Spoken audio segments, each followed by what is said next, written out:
Hello guys, welcome to my channel. तो आज हम माइक्रोबायोलॉजी का हिस्टोरिकल इंट्रोडक्शन करने वाले हैं। तो हम इसमें क्या पढ़ेंगे, माइक्रोबायोलॉजी का हिस्टोरिकल इंट्रोडक्शन पढ़ेंगे पहले, फिर उसके बाद साइंटिफिक डेवलपमेंट पढ़ेंगे माइक्रोबायोलॉजी की कि किस साइंटिस्ट ने क्या क्या कंट्रीब्यूशन दिया था माइक्रोबायोलॉजी की डेवलपमेंट में। फिर इसमें हम साइंटिस्ट पढ़ेंगे लुइस पैस्चर के बारे में, जोसेफ लिस्टर के बारे में, रॉबर्ट कोच ने कोच पोस्टुलेट दिए थे, वो बहुत इंपॉर्टेंट है एग्जाम पॉइंट ऑफ व्यू से। फिर उसके बाद हम पॉल अहलिक के बारे में पढ़ेंगे। फिर उसके बाद हमारा नेक्स्ट टॉपिक आएगा इंपॉर्टेंस ऑफ माइक्रोबायोलॉजी, जो कि बहुत इंपॉर्टेंट है ये भी एग्जाम के लिए। तो हम बेसिक इंट्रोडक्शन से स्टार्ट करते हैं।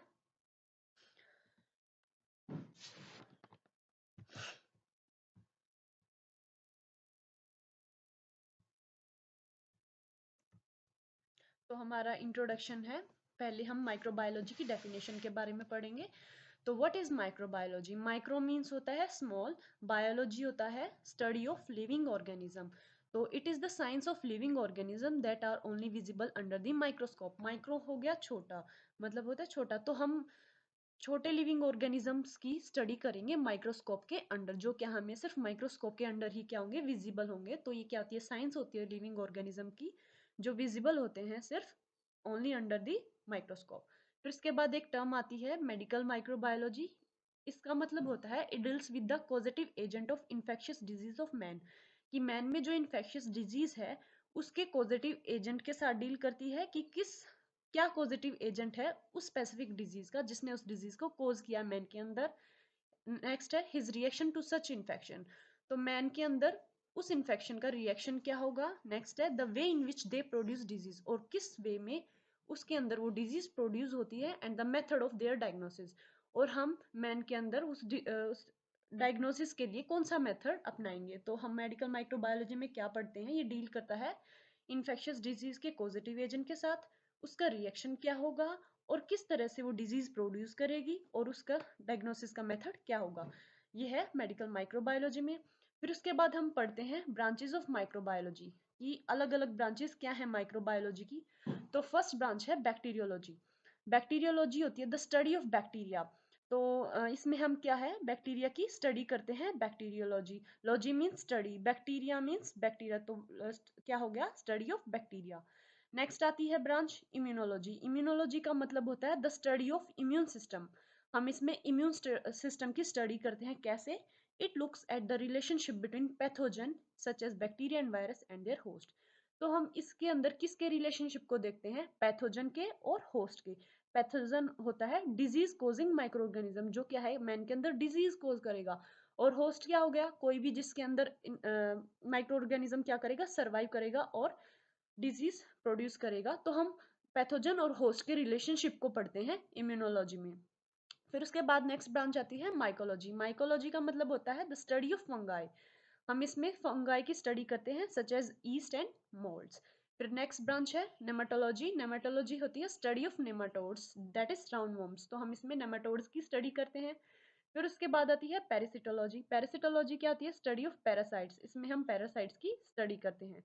नेक्स्ट आती है फाइकोलॉजी। फाइकोलॉजी में हम फंगाई की स्टडी करते हैं। फिर उसके बाद है प्रोटोजूलॉजी। प्रोटोजूलॉजी में क्या होता है, द स्टडी ऑफ प्रोटोजोआ। हम इसमें किसकी स्टडी करते हैं, प्रोटोजोआ की। प्रोटोजोआ क्या होते हैं, सिंगल सेल्ड ऑर्गेनिज्म होते हैं जैसे अमीबा। फिर उसके बाद आता है वायरोलॉजी। वायरोलॉजी क्या आता है, द स्टडी ऑफ वायरसेस। तो वायरोलॉजी क्या हो गया, स्टडी ऑफ वायरसेस।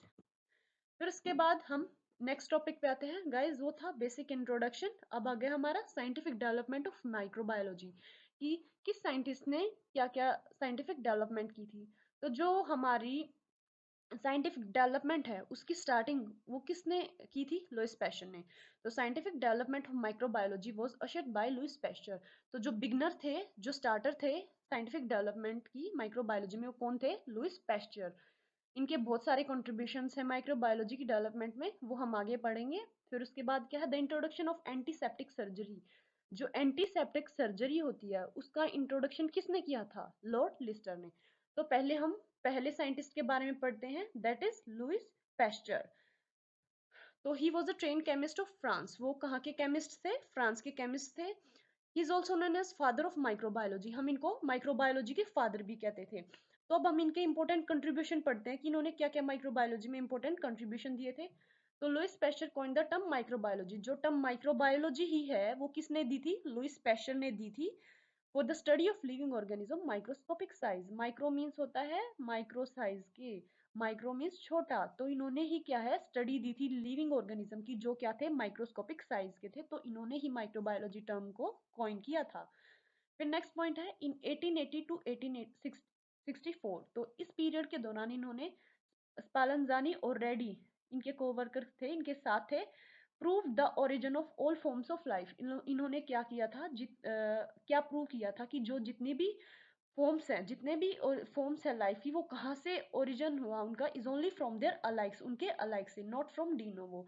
मतलब अलाइक्स होता है जो उन जैसे दिखने वाले होते हैं, उनसे ही जो लाइफ ओरिजिन है लाइफ का, ऑल फॉर्म्स ऑफ लाइफ, जितनी भी फॉर्म्स ऑफ लाइफ है उनके अलाइक से ही उनका ओरिजिन हुआ है, उन जैसे दिखने वाले ऑर्गेनिज्म से ही उनका क्या है ओरिजिन हुआ है, डी नोवो से नहीं हुआ। उन्होंने कौन सी थ्योरी को डिसअप्रूव किया था? He disapprove the theory of spontaneous generation of life.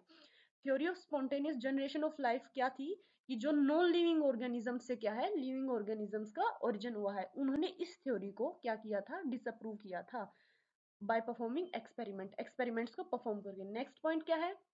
he introduced the concept of pasteurization for preservation of dairy product। इन्होंने पेस्चुराइजेशन के कंसेप्ट को दिया था डेयरी प्रोडक्ट्स की प्रिजर्वेशन के लिए। फिर नेक्स्ट इन्होंने क्या इंट्रोड्यूस किया था? Various techniques of sterilization. इन्होंने बहुत सारी टेक्निक दी थी स्टेरिलाइजेशन की। स्टेरिलाइजेशन क्या होती है? ये वो प्रोसेस होती है जिसके अंदर हम माइक्रो ऑर्गेनिजम्स को किल करते हैं किसी भी सरफेस के ऊपर से, ताकि वो क्या है इन्फेक्शन कोज ना करे। हम क्या करते हैं किसी भी सरफेस से के ऊपर से माइक्रो ऑर्गेनिजम्स को किल करते हैं अलग अलग मेथड्स को यूज करके स्टेरिलाइजेशन के। ठीक है, तो उन्होंने इस टेक्निक को दिया था। फिर उसके बाद क्या है? And introduce the concept of autoclaving and hot air oven. इन्होंने क्या है कंसेप्ट दिया था ऑटोक्लेविंग का और हॉट एयर ओवन का। ये स्टेरिलाइजेशन की मेथड है, ये हम आगे प्रीवियस चैप्टर में पढ़ेंगे। माइक्रोबायोलॉजी का एक चैप्टर है स्टेरिलाइजेशन, उसमें। फिर उन्होंने क्या दिया था? इन 1865 he discovered the causative agent of silkworm disease. इन्होंने 1865 में क्या डिस्कवर किया था? जो सिल्कवॉर्म डिजीज थी उसके कॉजेटिव एजेंट को डिस्कवर किया था। 1877 में इन्होंने जो कॉजेटिव बैसिलस था एंथ्रेक्स का, मतलब जो एंथ्रेक्स डिजीज थी उसका जो कॉजेटिव बैसिलस था उसको डिस्कवर किया था। 1880 में इन्होंने क्या डिस्कवर किया था? Live attenuated vaccine. Live attenuated vaccine क्या होती है गाइस? इसमें क्या होता है, जो वैक्सीन होती है इसके अंदर जो बैक्टीरिया या फिर वायरस है उसके स्ट्रेन्स क्या होते हैं? लाइव होते हैं, लेकिन वो वीक होते हैं। वो अगर हम ह्यूमन बॉडी के अंदर इंजेक्ट करेंगे तो डिजीज कोज नहीं करेंगे, लेकिन क्या करेंगे उस डिजीज के अगेंस्ट क्या कर देंगे? इम्यूनिटी बिल्डअप कर देंगे ह्यूमन बॉडी के अंदर। तो ये होती है लाइव एटीन्यूएटेड वैक्सीन। तो इन्होंने इनका कंसेप्ट डिस्कवर किया था 1880 में और develop it from chicken cholera. और जो चिकन कॉलरा था उससे उन्होंने लाइव एटीन्यूएटेड वैक्सीन को क्या किया था? डेवलप किया था। फिर 1880 में इन्होंने क्या डिस्कवर किया था? स्टेफाइलोकोकाई, ये भी एक बैक्टीरिया है।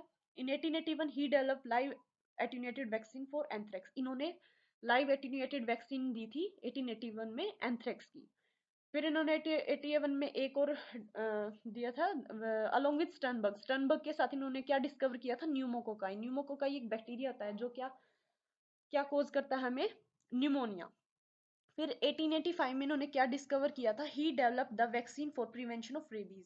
रेबीज की प्रिवेंशन के लिए, रेबीज को प्रिवेंट करने के लिए इन्होंने वैक्सीन डेवलप की थी। तो हमारे पास एक ट्रिक है जिससे हम दो तीन की डेवलपमेंट याद कर सकते हैं। इनके जैसे हम इनको क्या कहते हैं? फादर ऑफ माइक्रोबायोलॉजी कहते हैं। तो एफ से क्या हो जाएगा? फादर। फादर का एफ ले लेते हैं। फर्मेंटेशन प्रिंसिपल दिया था इन्होंने, हमने पीछे पढ़ा था। ए से क्या दिया था? ऑटोक्लेव टेक्निक दी थी। हॉट एयर ओवन भी दिया था। फादर का THER। THER से क्या हो गया? Germ theory. क्या दी थी इन्होंने? Germ theory. फिर उसके बाद इन्होंने 3 वैक्सीन दी थी, हमने पढ़ी है। हम इसको किससे याद कर सकते हैं? CAR। सी से हो गया कार से याद कर सकते हैं, कोलरा वैक्सीन, एंथ्रेक्स वैक्सीन, और आर से रेबीज वैक्सीन। ठीक है, तो इन्होंने क्या है 3 वैक्सीन दी थी। फिर उसके बाद हम नेक्स्ट साइंटिस्ट के बारे में पढ़ते हैं, जोसेफ लिस्टर। जोसेफ लिस्टर ने पहली क्या दी थी? ये क्या थे? ही was a professor of surgery. ये क्या थे? प्रोफेसर थे सर्जरी के। कहाँ पे? Glasgow royal infirmary.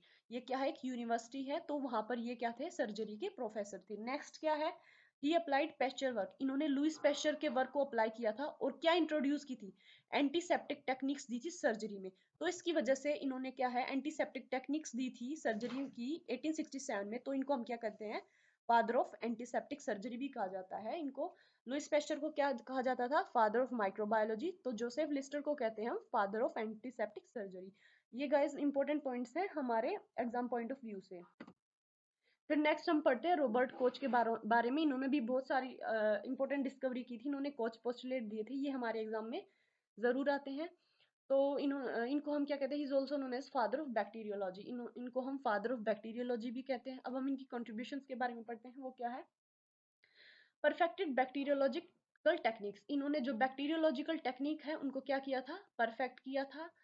Introduce method for isolation of pure strains of bacteria, इन्होंने जो हम बैक्टीरिया के प्योर स्टेन्स निकालते हैं ना, उनको आइसोलेट करते हैं, उनको निकालते हैं, तो उनके मेथड को इंट्रोड्यूस किया था। Introduce method of obtaining bacteria in pure culture staining using solid media, हम कल्चर को अलग अलग मीडिया, कोई किसी भी बैक्टीरिया का कल्चर करते हैं तो हम उनको अलग अलग मीडिया में करते हैं, तो इन्होंने बैक्टीरिया के जो कल्चर हैं उनको किसके मेथड इंट्रोड्यूस किए थे कि भाई हम बैक्टीरिया को ऑब्टेन कर सके प्योर कल्चर में, कौन सा मीडिया यूज करके, सॉलिड मीडिया यूज करके। इंट्रोड्यूस स्टेनिंग टेक्निक, इन्होंने स्टेनिंग टेक्निक्स इंट्रोड्यूस करी थी। इन्होंने एंथ्रेक्स बेसिलस को डिस्कवर किया था 1876 में, ट्यूबरकल बेसिलस 1882 में डिस्कवर किया था जो टीबी कोज करता है, और कोलरा विब्रियोस को डिस्कवर किया था 1883 में। इन्होंने क्या दिए थे, हम इनके नाम से इनकी कुछ डिस्कवरी याद कर सकते हैं कोच से। कोच का के ले लेंगे, के से क्या है, कोच पोस्टुलेट दिए थे, कोच बेसिलाई दिया था, ये टीबी कोज करता है। और कोच का सी ले लेते हैं, सी सी क्या हो गया, कोलरा बेसिलाई, कल्चर मीडिया दिया था इन्होंने सॉलिड में, और कलर दिया था एनिलिन डाई का। एच, कोच का एच ले लिया, एच से क्या दिया था इन्होंने, हैंगिंग ड्रॉप एक्सपेरिमेंट, ये भी हम बाद में पढ़ेंगे फर्दर चैप्टर्स में गाइस। फिर उसके बाद हम इनके कोच पोस्टुलेट पढ़ते हैं, ये बहुत इंपॉर्टेंट है। Introduce by Robert Koch, Robert Koch ने दिए थे 1884 में।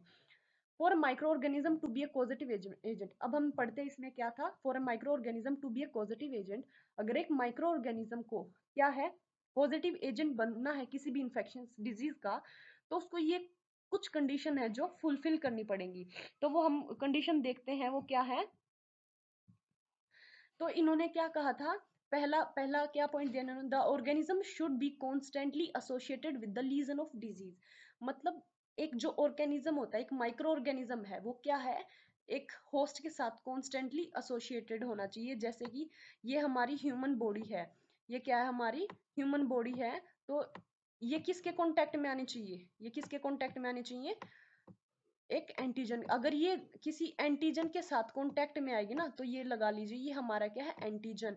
तो ये एंटीजन क्या है, ह्यूमन बॉडी के साथ कांटेक्ट में आता है, तो हम क्या लगा लेते हैं, माइकोबैक्टीरियम ट्यूबरकुलाई ले लेते हैं, ये क्या है, एंटीजन है माइकोबैक्टीरियम ट्यूबरकुलाई का। तो अगर ये किसी भी ह्यूमन बॉडी के साथ कांटेक्ट में आता है और उसका इम्यून सिस्टम बहुत ही वीक होता है, तो उसके अंदर क्या कोज करेगा, ये ट्यूबरकुलोसिस कोज करेगा। क्या ये क्या है, ट्यूबरकुलोसिस कोज करेगा, मलेरिया कोज नहीं करेगा। क्यों, क्योंकि ये किसका बेसिलाई था, ट्यूबरकुलोसिस का था, माइकोबैक्टीरियम ट्यूबरकुलोसिस। तो क्या है, अगर एक the organism should be constantly associated with the lesion of disease, तो क्या है, जो ऑर्गेनिज्म है वो कॉन्स्टेंटली एसोसिएट होना चाहिए डिजीज के लीजन के साथ। फिर अब क्या है, इस ह्यूमन बॉडी में क्या हो गया, डिजीज इन्फेक्शन कोज हो गया। फिर उसके बाद हमें डिटेक्ट करना है कि क्या बैक्टीरिया, क्या कौन सा क्या पॉजिटिव एजेंट है, तो हम उसको क्या करेंगे, आइसोलेट करेंगे। नेक्स्ट पॉइंट क्या है, आइसोलेटिंग प्योर कल्चर मीडियम, तो हम क्या है, पेशेंट का ब्लड सैंपल लेंगे और उसको किस में आइसोलेट करेंगे, कल्चर मीडिया में, कल्चर मीडिया, उसका कल्चर प्रिपेयर करेंगे ब्लड सैंपल का। तो हमने कल्चर बनाया उसका, फिर उसमें कल्चर बनाने के बाद क्या करेंगे, इनोकुलेशन करेंगे। नेक्स्ट पॉइंट है हमारा inoculation, inoculation into experimental model should produce the same disease. तो फिर इसके बाद कल्चर करने के बाद हम क्या करेंगे, इनोकुलेशन, हम कल्चर में से बैक्टीरिया बैक्टीरिया के स्ट्रेन्स लेंगे और उसको क्या है, किसी भी एक्सपेरिमेंटल मॉडल, हम माउस ले लेते हैं, मेनली हम माउस ही यूज करते हैं, तो हम माउस का एक्सपेरिमेंटल मॉडल ले रहे हैं, तो हम इसमें क्या है, वो जो ये हमारा क्या है, ये माउस है, हम इसमें क्या कर रहे हैं, बैक्टीरिया इनोकुलेट कर रहे हैं तो फिर इसमें वो सेम डिजीज प्रोड्यूस हो जाएगी। फिर हम दोबारा क्या करेंगे, रीआइसोलेशन करेंगे। क्या करेंगे, रीआइसोलेशन करेंगे दोबारा से। हम क्या करेंगे, इसमें से सैंपल लेंगे, फिर से माउस में से सैंपल लिया हमने, और इसका दोबारा से क्या कर देंगे, कल्चर कर देंगे। कल्चर कर देंगे दोबारा से इसका हम क्या, जो हम बैक्टीरिया की स्टडी करने के लिए, तो हम इसका क्या कर देंगे, रीआइसोलेशन। तो हम फिर नेक्स्ट पॉइंट में देखते हैं, जब हम रीआइसोलेशन करते हैं कल्चर में एनिमल का, तो फिर क्या देखते हैं, एंटीजन। जो एंटीजन था should able to cause antibody production. तो हम क्या देखते हैं, जो एंटीजन था उसने क्या कोज करवाई, एंटीबॉडी प्रोडक्शन करवाई। तो ये सारी चीजें हम क्या पढ़ते हैं, कोच पोस्टुलेट में पढ़ते हैं। तो पहला पॉइंट क्या था हमारा, कि जो ऑर्गेनिज्म है वो कॉन्स्टेंटली एसोसिएट होना चाहिए डिजीज के लीजन के साथ। नेक्स्ट में हम पढ़ते हैं, अगर उस ह्यूमन को क्या है, वो इन्फेक्शियस डिजीज हो गई है, फिर उसमें से हम क्या करेंगे, आइसोलेशन करेंगे, ब्लड सैंपल लेंगे और उसका culture medium, pure culture medium बनाएंगे। फिर उसके बाद क्या करेंगे, इनोकुलेशन करेंगे। एक्सपेरिमेंटल मॉडल में हम क्या है, वही जो हमने कल्चर प्रिपेयर किया था उसमें से हम इनोकुलेशन करेंगे, क्या एक्सपेरिमेंटल मॉडल में।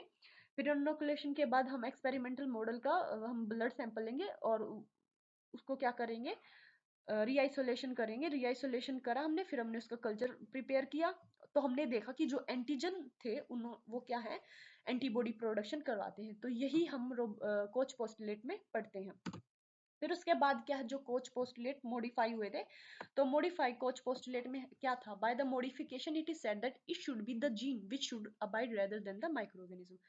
तो इसमें क्या बताता है, वो जीन होता है जो हमें अबाइड करना चाहिए micro organism rather than micro organism. तो हम किसको अबाइड करेंगे, जीन को अबाइड करेंगे। तो इसमें एक इंपॉर्टेंट पॉइंट और है, कोच फिनोमिना। कोच फिनोमिना में हम क्या पढ़ते हैं, रॉबर्ट कोच ने, इसमें क्या है, Robert Koch observe the guinea pigs already infected with tuberculosis. Robert Koch ने जो गुनिया पिग्स थे उनको ऑब्जर्व किया, उन्होंने देखा कि जो गुनिया पिग्स ट्यूबरकुलोसिस से क्या थे, सफर थे। ठीक है, फिर उन्होंने क्या है, उन गिनिया पिग्स में ट्यूबरक्यूल बेसिलाई या फिर उसके प्रोटीन को इंजेक्ट कर दिया। ये क्या होता है, ट्यूबरक्यूलोसिस के माइक्रो होते हैं, बैक्टीरिया होते हैं जो ट्यूबरक्यूलोसिस कोज करते हैं। तो इन्होंने क्या किया, ट्यूबरक्यूल बेसिला या फिर उसके प्रोटीन को गिनिया पिग्स में इंजेक्ट कर दिया, जिसकी वजह से गिनिया पिग्स में क्या देखने को मिला, एक hyper sensitivity reaction.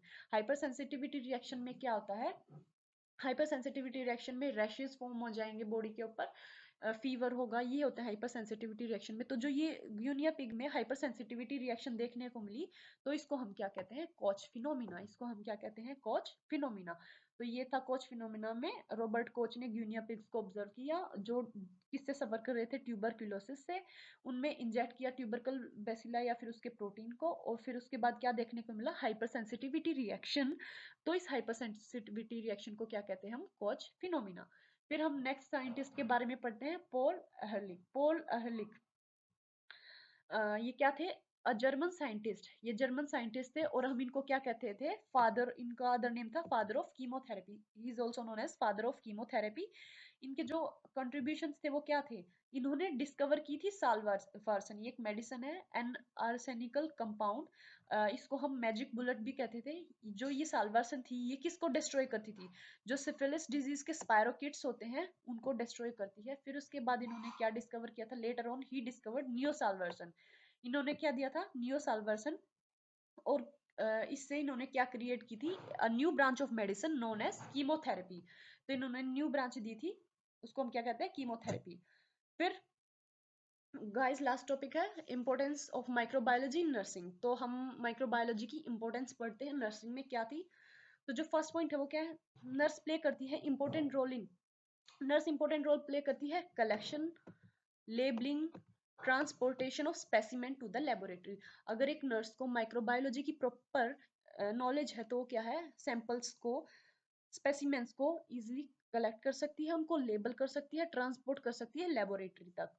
Next point है proper precaution taken in collecting and transportation of clinical specimen result in quality examination and appropriate reporting and contribution proper patient care. अगर एक नर्स को प्रॉपर नॉलेज है माइक्रोबायोलॉजी की, तो वो क्या है, प्रिकॉशंस अप्लाई, प्रॉपर प्रिकॉशन लेगी सैंपल्स को कलेक्ट करने में। वो क्या है, स्टेराइल कंटेनर लेगी। अगर वो कंटेमिनेटेड कंटेनर लेगी तो उससे क्या है, जो रिजल्ट्स आएंगे ना टेस्ट के, वो क्या आएंगे, इनएक्यूरेट आएंगे।